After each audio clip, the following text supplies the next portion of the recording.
Hey everyone, welcome back to another video. Cryptocurrency, Bitcoin, altcoin, Dogecoin, all these have been a huge buzzwords recently. Cryptocurrency has been getting a lot of attention lately, both as an alternative to paper money and as an investment option. What are they? How can you get one? How to use them? And all about them in today's video. It's a lot of information, so let's get started quickly.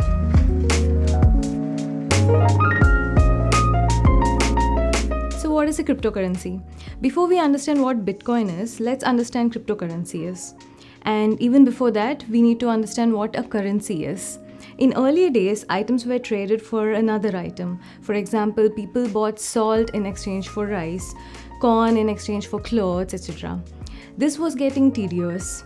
Hence came this concept called money. People exchanged money for salt, and later, this money was used to exchange commodities they needed. These were usually gold, silver, copper coins to denote the value. Later came the paper money, which is essentially a certificate provided by the bank or government as a legal tender. This is a trust-based system. We trust this third party, in this case banks and governments, to maintain and process all transactions. In such a traditional banking system, we rely on banks, credit card companies, and government for almost everything with our money. For example, a transaction can be reversed if there is a dispute. Banks' intervention in a transaction increases the transaction costs. Traditional systems with a third-party authority are prone to privacy issues, hacking, increased transaction costs, and reliance on the authority for everything. So in 2008, there was a paper published on a new decentralized, secure, private, peer-to-peer online payment network by an anonymous person under the name Satoshi Nakamoto. Bitcoin was born. Bitcoin is not maintained by any single authority. It's maintained by everyone. Let me explain. In a traditional bank, the bank maintains a ledger containing all the transactions between all the accounts. The bank is responsible for tallying all the accounts and the money. In Bitcoin, there is just one ledger. Any transaction between anyone in the world goes into one big ledger called the blockchain. A blockchain is simply a chain of transactions added one next to another with verification. When a transaction happens, it's entered into this ledger and anyone can verify it. Hence, it's eliminating the centralized, trusted third-party authority. Since anyone can see and verify it, there is little chance of fraud. But how about privacy? If anyone can see any transaction, then isn't that a privacy issue? And can't anyone simply update the ledger that they have a billion bitcoins? Well, to make it private and secure is where the crypto comes in cryptocurrency. To make a transaction, you need to have a Bitcoin wallet. There are so many ways to create one. I'll explain that in a later section in the video. Once you have a wallet set up, you will have a Bitcoin address. This is similar to an email address, which looks something like this. Along with the Bitcoin address, you will also have two keys. One is private to you and the other one is public. When you send a Bitcoin to a specific Bitcoin address using these two keys, anyone else will simply see only the Bitcoin address, not your private details. This is called pseudo-anonymity. This transaction is verified based on digital signatures and only then added to the ledger. Since all transactions are publicly revealed, a person cannot simply add bitcoins to his own wallet out of nothing. The other people in the network validate the transaction before adding it into the blockchain. If all these sound so complicated, just know this. There is one ledger maintained by everyone. If you want to send or receive Bitcoin, then everyone will know and verify the transaction. Since there is no single authority in between to do this, it's much more secure and hack-proof. So the transaction fees for this trusted third party also goes down, and it works across the globe like unified currency. Cryptographic computations are used to secure each transaction such that others see only the transactions and nothing more. There is one part which is still unclear. We mentioned that each transactions will be verified by everyone in the network. But why will others even participate to verify these transactions? Each verification requires computer power. So to incentivize people to participate in validating the transactions, some bitcoins will be awarded to those validating the transactions. This is called Bitcoin mining. One more big difference between paper money, also called fiat currency, and cryptocurrency is that the government can print as much paper money as it sees fit. But with Bitcoin, there are only 21 million Bitcoins in total in the system, and they have to be mined. This prevents inflation of the currency. As the ledger gets bigger and bigger, more work has to be made to validate the transactions. And so mining has become difficult as well. In 2009, verifying blocks of transactions will fetch you 50 Bitcoins. This is 6 Bitcoins in 2020. Every 4 years, the reward is halved. Over 18 million Bitcoins have already been mined. Less than 3 million are still to be mined. So how to use a Bitcoin? Okay, after all that complex explanations of how Bitcoin works, let's see how to use it. Bitcoin is all online. There is no physical entity.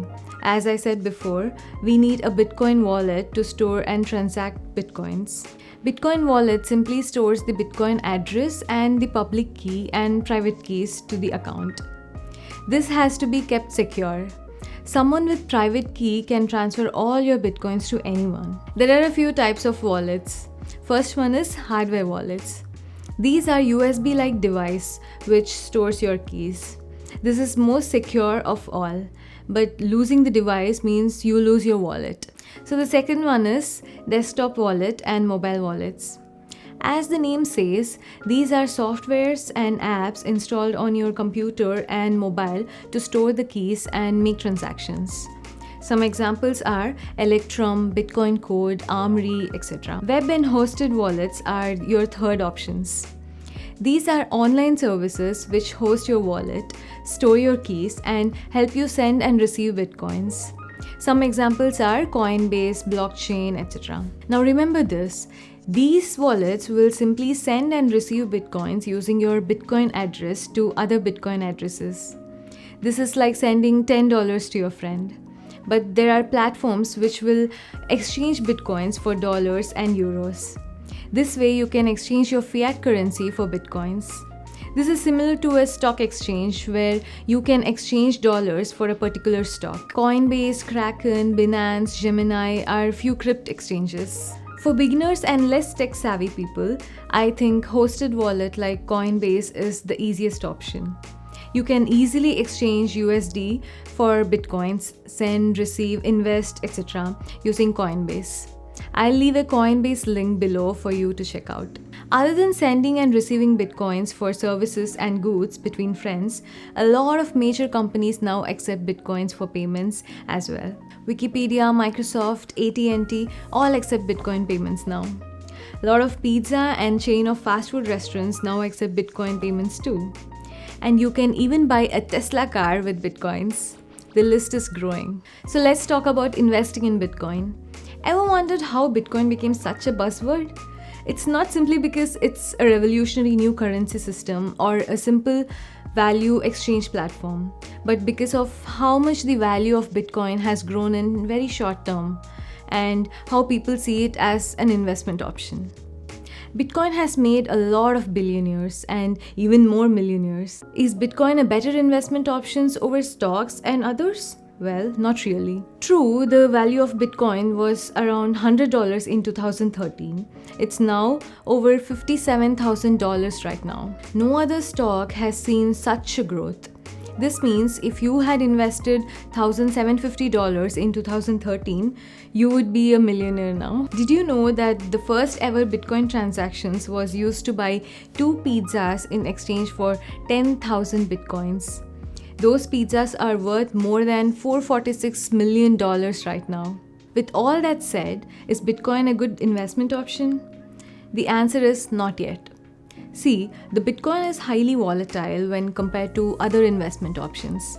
As many chances are there to see a rocket growth, there are equal chances for you to lose all your money as well. So tread carefully there. Bitcoins or any other cryptocurrency should not be your primary investment.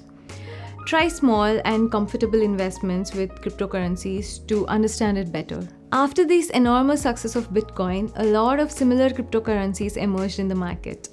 All these are called altcoins or alternative to Bitcoins. They each use a different technology behind it to perform and validate the transactions. Ethereum, Binance Coin, Litecoin are some other famous cryptocurrencies in this category. You might have even heard of the recent hit Dogecoin, which was simply created as a joke but has seen 150 times price increase within 5 months. So, one important question to conclude this video with. Are cryptocurrencies the future? When it first started, no one thought cryptocurrencies would be where it is now.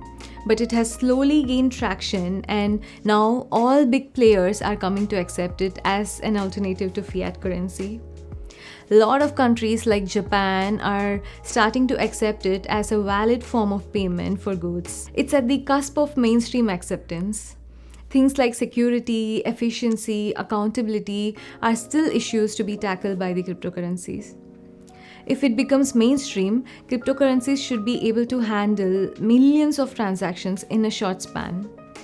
Technology behind cryptocurrencies should be able to support it, but the advancements are promising.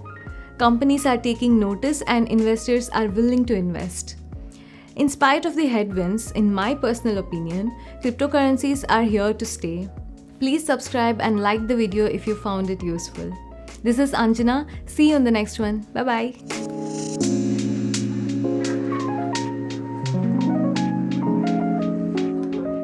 If it becomes mainstream cryptocurrency. Oh my god!